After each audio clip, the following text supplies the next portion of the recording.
समस्त मानव की आवश्यकताओं को तो पूरा कर सकती है, परंतु उनके लालच को पूरा नहीं कर सकती। हमारे राष्ट्रपिता महात्मा गांधी का ये कथन आज के वर्तमान परिप्रेक्ष्य में काफ़ी प्रासंगिक सिद्ध होता है। आज के इस कंपटीशन के दौर में, प्रतिस्पर्धा के दौर में, व्यक्ति एक दूसरे से आगे निकलने के होड़ में व्यस्त ही नहीं बल्कि अस्त व्यस्त भी हो चुका है। और ये अस्त व्यस्तता हमारे भौगोलिक पर्यावरण और सामाजिक पर्यावरण और नैतिक पर्यावरण को भी प्रदूषित कर रहा है। आज के इस प्रतिस्पर्धा के दौर में मनुष्य विकास के साथ साथ विनाश को भी अपने साथ साथ न्योता दे रहा है।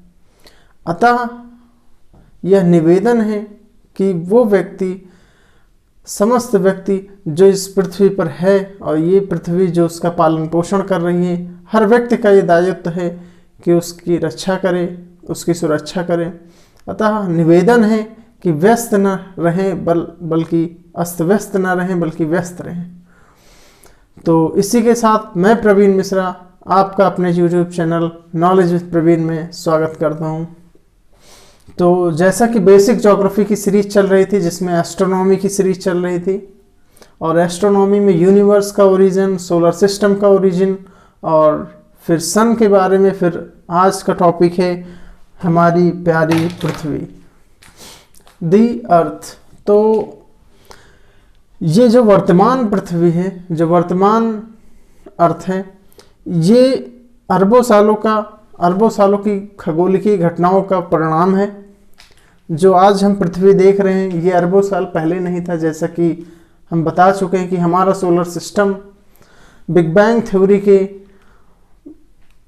4.5 बिलियन ईयर्स अगो हमारा सोलर सिस्टम आया, और हमारे सोलर सिस्टम में हमारी जो पृथ्वी है उसका अस्तित्व 4.5 बिलियन ईयर एगो हमारे सोलर सिस्टम के साथ आया। लेकिन वो 4.5 बिलियन ईयर एगो जो था उससे और वर्तमान पृथ्वी में आने में काफ़ी समय, और इन समय में जो खगोलीय घटनाएं हुई उन खगोलीय घटनाओं का परिणाम हमारी पृथ्वी है। तो आज हम बात करेंगे कि Y life is possible on earth. क्या कारण है कि हमारी जो पृथ्वी है, हमारे सौरमंडल में आपको पता है 8 प्लैनेट्स हैं, और हमारा सौरमंडल का जो सन है वो है सन, जो स्टार है वो है सन। और 8 प्लैनेट्स पे पृथ्वी पर ही मानो जीवन संभव है। क्यों संभव है? पृथ्वी पर ही लाइफ क्यों संभव है? इसके बारे में 3 है, जैसे कि डिस्टेंस फ्रॉम द सन। 3 कारण है। डिस्टेंस फ्रॉम द सन मतलब कि सूर्य से पृथ्वी की दूरी। आपको पता है पृथ्वी से सूर्य की दूरी 15 करोड़ किलोमीटर है, और सन के ताप का 2 अरबवां हिस्सा हमारी पृथ्वी पर पहुंचता है। हमारी पृथ्वी पर सन का 2 अरबवां हिस्सा हमारे सन पृथ्वी पर पहुंचता है, जिससे हमारी पृथ्वी हीट होती है। और ये निश्चित दूरी एक कारण है लाइफ जो पॉसिबल हुई अर्थ पर। दूसरा है प्रेजेंस ऑफ वाटर। आपको पता है ये 70% पृथ्वी पर पानी ही है। ये वाटर ये एक बार में नहीं आया, करोड़ों वर्षों का प्रोसेस है। ये हम अभी आगे बात करेंगे। तीसरा है प्रेजेंस ऑफ एटमॉस्फेयर। ये सबसे महत्वपूर्ण कारण है जो हमारी पृथ्वी रहने योग्य बनी, ह्यूमन हैबिटेट के योग्य बनी। हमारी पृथ्वी के आसपास एक वायुमंडल है, एटमॉस्फेयर है। ये एटमॉस्फेयर निश्चित गैसों का एटमॉस्फेयर है, जो निश्चित अनुपात में है, जो मानव को इस पृथ्वी पर जीवन के लिए पॉसिबल है। और ये एटमॉस्फेयर पृथ्वी की ग्रेविटी के कारण स्टेबल है, और इसका एक निश्चित अनुपात है जो ह्यूमन हैबिटेट और के लिए जरूरी है। और ये एटमॉस्फेयर क्या करता है? ये एटमॉस्फेयर सन से आने वाली जो शॉर्ट वेव रेडिएशंस हैं उनको आने देता है पृथ्वी पर, और पृथ्वी से जाने वाली जो लॉन्ग वेव रेडिएशन है उनके लिए ब्लैंकेट जैसा काम करता है। और सन से आने वाली जो हार्मफुल रेजेस हैं, जैसे कि यूवी रेजेस और अन्य हार्मफुल रेजेस जो हैं, वो रिफ्लेक्ट कर देता है ओजोन लेयर के द्वारा, और भी कई बादलों के द्वारा सन से आने वाली जो यूवी रेजेस है, हार्मफुल रेजेस, उनको रिफ्लेक्ट कर देता है ये एटमॉस्फेयर। और जो पृथ्वी से जाने वाली लॉन्ग वेव रेडिएशन से उनसे हमारा जो पृथ्वी है, एटमॉस्फेयर है, वो हीटअप होता है। इस तरह इस हीट बजट के कारण एक हीट बजट प्रस्तुत होता है, एक हीट बजट जो ऊष्मा बजट है वो प्रस्तुत होता है, जिसके कारण जो हमारी पृथ्वी है उसका औसत तापमान 14 डिग्री सेंटीग्रेड बना रहता है, जिससे that's why life is possible in earth, जिसके कारण हमारी पृथ्वी पर पॉसिबल है मानव जीवन। अब बात करते हैं कि ये जीवन इतना आसान तो था नहीं। जैसा कि आप जानते हैं कि हमारी जो पृथ्वी है स्टार से ही बनी।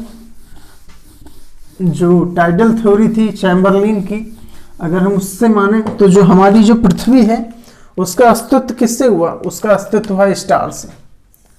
जैसा कि मैंने बताया कि हमारा जो स्टार था उसके पास एक इससे भी बहुत बड़ा ग्रेविटी वाला स्टार गुजरा, और इसके गुजरने से क्या हुआ, इसकी जो ग्रेविटी थी, इस ग्रेविटी से इसके जो कुछ पार्ट्स थे वो बाहर की तरफ गए, और यही टूट टूट के कई पार्ट्स में बट गए, और ये क्या बना? प्लैनेट्स बने हमारे, और जो बच गया वो क्या बना? सन बना।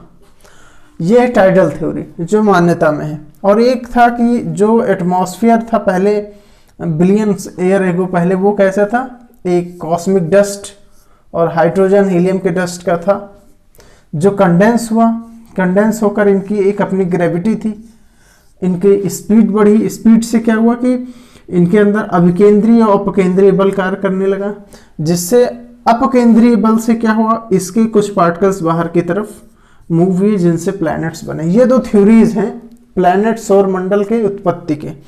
अब अगर तो आप जान गए कि हमारी जो पृथ्वी है वो किससे ही बनी? वो स्टार का ही एक पार्ट्स है, जो निश्चित दूरी में जाके एक अपनी अपनी ग्रेविटी में सन के अराउंड चक्कर लगाने लगे। अब ये पृथ्वी सौरमंडल का जो अस्तित्व है आपको पता है 4.5 बिलियन ईयर एगो आया। 4.5 बिलियन ईयर एगो आया हमारी पृथ्वी, 4.5 बिलियन ईयर एगो आई।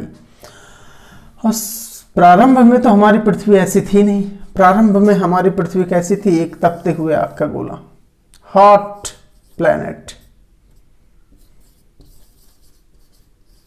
हमारी पृथ्वी कैसी थी? हॉट प्लैनेट, तपते हुए आग का गोला, जो लावा से फैला हुआ था, लावा। अब क्या हुआ? आप एक उत्प्लावन, लॉ ऑफ बॉयंसी, उत्प्लावन के बल के कारण जो हार्ड मैटर थे, आयरन जैसे हार्ड मैटर जो थे, वो कहाँ चले गए? पृथ्वी के गहराई में चलते चले गए। क्यों? क्योंकि आपने उत्प्लावन का नियम पढ़ा है कि हल्की वस्तुएं बाहर आ जाती हैं और भारी वस्तुएं नीचे चली जाती।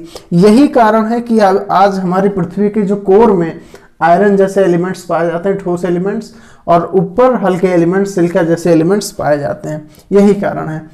और ये हॉट प्लैनेट, अब क्या हुआ कि पृथ्वी पर लगातार कई अरब वर्षों तक वॉल्केनिक इरप्शंस होते गए, वॉल्केनिक इरप्शन होते रहे।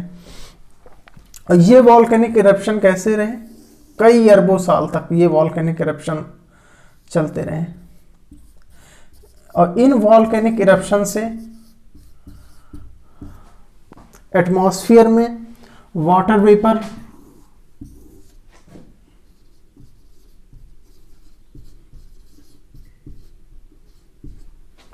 और हाइड्रोजन ऑक्साइड, नाइट्रोजन, ऐसी गैसें एटमॉस्फेयर में पहुंची इन वॉल्केनिक इरप्शन की गैसों से। और ये क्या हुआ? ये अरबों सालों का प्रोसेस है, ऐसा नहीं कि 1 मिनट में होगा। ये अरबों सालों तक वॉल्केनिक इरप्शंस होते गए हमारी पृथ्वी पर। और इससे क्या हुआ? एक बादलों का घेरा बन गया, वाटर वेपर्स का, और कई करोड़ वर्षों तक लगातार बारिश होती गई। और इस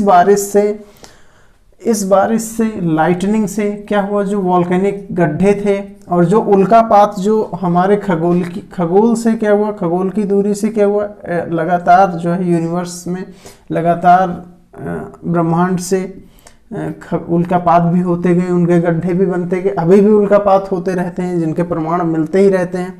और ये अरबों सालों तक ये प्रोसेस चलता रहा। वॉल्केनिक जो गड्ढे थे उसमें लगातार करोड़ों वर्ष तक बारिश होती गई और पानी बढ़ता चला गया, जिससे क्या हुआ कि महासागरों की उत्पत्ति हुई। और जो ये हाइड्रोजन है, हाइड्रोजन ऑक्साइड और कार्बन, नाइट्रोजन, इन सब से क्या हुआ, सर्वप्रथम एमिनो एसिड्स बने।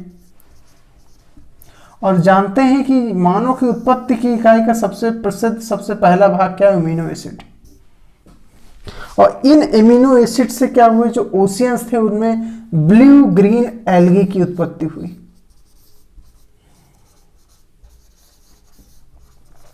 ब्लू ग्रीन एल्गी की उत्पत्ति हुई।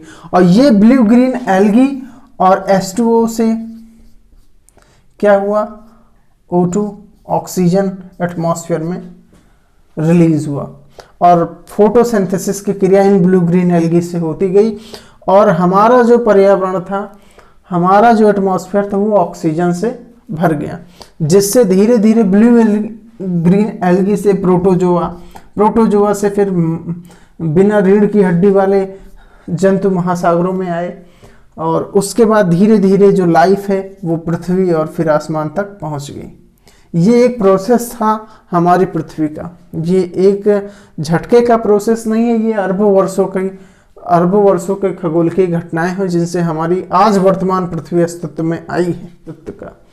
तो एक ये बेसिक सा ओवरव्यू है पृथ्वी के बारे में कि हमारी पृथ्वी, जो वर्तमान पृथ्वी है, ये एक झटके में नहीं आई बल्कि एक लंबा प्रोसेस है, जिसको 4.5 बिलियन ईयर से लेके 3.80 बिलियन ईयर से को लगभग 1.5 बिलियन वर्ष लगे ये सब प्रोसेस में। और उल्कापात लगातार होते गए। माना जाता कि एक जो है बहुत बड़ा उल्का मीटेराइट्स जो था वो पृथ्वी से टकराया और जिससे क्या हो, एक बहुत बड़ा हिस्सा पृथ्वी का टूट के पृथ्वी के ही ग्रेविटेशनल फोर्स में रह गया, जो धीरे धीरे पृथ्वी से दूर होता गया। वही आज चंद्रमा है और जो बचा हुआ हिस्सा था वो माना जाता है कि आज पैसिफिक ओशियन है। ये दो थ्योरीज हैं अलग अलग, इसमें क्या बिल्कुल एग्जैक्ट कुछ भी नहीं है। माना जाता है कि वॉल्केनिक गड्ढे में पानी भरने से ओशियंस बने। ये भी माना जाता है कि उल्कापात होते गए, उन उल्कापात के गड्ढों में पानी भरता गया जिससे ओशियन बने। और ये भी माना जाता है कि उल्कापात गिरने से चंद्रमा, पृथ्वी का एक हिस्सा टूटा और चंद्रमा के रूप में अस्तित्व में आया। ये सब थ्योरीज हैं अलग अलग, कोई भी इसमें सर्टेन थ्योरी नहीं है, बस कुछ मान्यताएं हैं जिस पर बेस्ड माना जाता है कि हमारी जो पृथ्वी का जो, ये सब मान्यताएं हमारी पृथ्वी के स्ट्रक्चर और जो उल्कापात होते हैं उनके स्ट्रक्चर से पता लगाया जाता है। जो हमारी पृथ्वी इंटीरियर में गर्म है और बीच में प्लाज्मेटिक कंडीशन में है, ये इससे माना जाता है कि हमारी पृथ्वी पहले हॉट प्लैनेट थी और जिससे जो डेंसेस्ट मटेरियल थे वो पृथ्वी के कोर में चले गए और जो हल्के पदार्थ थे सिलिका जैसे वो पृथ्वी के अपर पार्ट में आ गए। इसी से पता लगाया जाता है कि हमारी पृथ्वी का अस्तित्व, जो हमारी पृथ्वी का जो एवोल्यूशन है वो कैसे कैसे हुआ। तो ये पृथ्वी का भी ओवरव्यू आप जान गए हैं। इससे कोई खास क्वेश्चन तो पुटअप होते नहीं है, बट एक जनरल नॉलेज के लिए, एक वार्तालाप के लिए ये बहुत ज़रूरी है जानना कि कैसे हमारी पृथ्वी का उद्भव हुआ। तो मैं एक बार फिर से अभी तक जो मैंने पढ़ाया, जो ये एस्ट्रोनॉमी से रिलेटेड था, जो भी भाग था ये एस्ट्रोनॉमी, खगोलीय घटनाओं से संबंधित था। चाहे वो यूनिवर्स का ओरिजिन हो, चाहे वो सोलर सिस्टम का ओरिजिन हो, चाहे वो हमारा सन हो और हमारी पृथ्वी। और इनका एक विद इन 5 मिनट में एक ओवरव्यू हम आपको बता देते हैं, जैसे टू द पॉइंट टाइप का। 14.7 बिलियन ईयर एगो क्या हुआ, एक अणु था जिसमें विस्फोट हुआ, जिसको कहा गया बिग बैंग थ्योरी,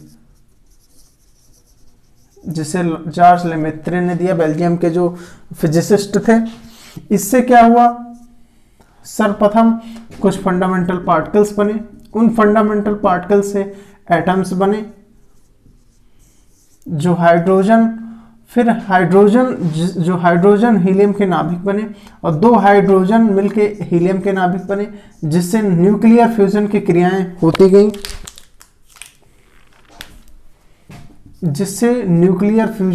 होती गई, जिसको नाभिकीय संलयन बोलते हैं।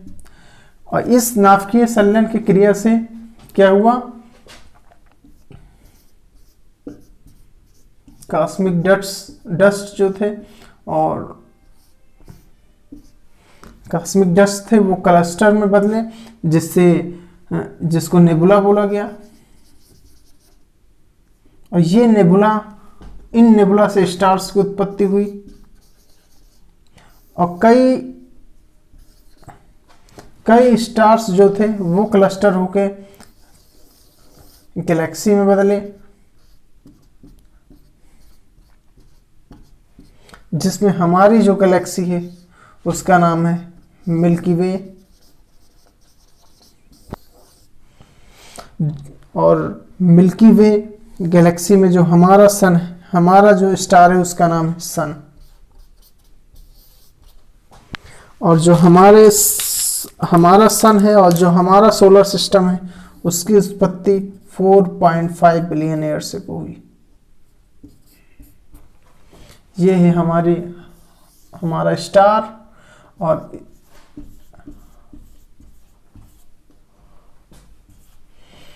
ये है हमारा सन, और ये है हमारे 8 प्लैनेट्स जो इलेप्टिकल पाथ में सन का चक्कर लगा रहे हैं, और ये है हमारी पृथ्वी। और सौर मंडल की उत्पत्ति का सिद्धांत हमने बताया ही, लाप्लास की निहारिका परिकल्पना और टाइडल हाइपोथेसिस, चैम्बरलिन और जेम्स जेफरीज की, ये 2 थ्योरीज थी जिससे सौर मंडल की उत्पत्ति हुई। और पृथ्वी का जो एवोल्यूशन है वो मैंने अभी आपको बताया ही। तो ये सब एक ओवरव्यू था जो आपको जानना बहुत ज़रूरी है, एक जनरल स्टडीज़ के तौर पर, एक ज्योग्राफी के स्टूडेंट्स होने के तौर पर, एक कहानी की तरह ये सब जानना बहुत ज़रूरी है, ताकि आप बता सके किसी को कि हाँ हमारे सौर मंडल की उत्पत्ति कैसे हुई, हमारी पृथ्वी की उत्पत्ति कैसे हुई। तो अब इसके आगे हम सीरीज शुरू करेंगे रोटेशन और रिवोल्यूशन और लेटीट्यूड लॉन्गिट्यूड। उसी के साथ जो बेसिक ज्योग्राफी की सीरीज है वो ख़त्म हो जाएगी, फिर हम टॉपिक पे आएंगे अपने कोर सब्जेक्ट टॉपिक पे। तो आशा करते हैं आपको ये वीडियो अच्छा लगा होगा। इसी के साथ जय हिंद, जय भारत।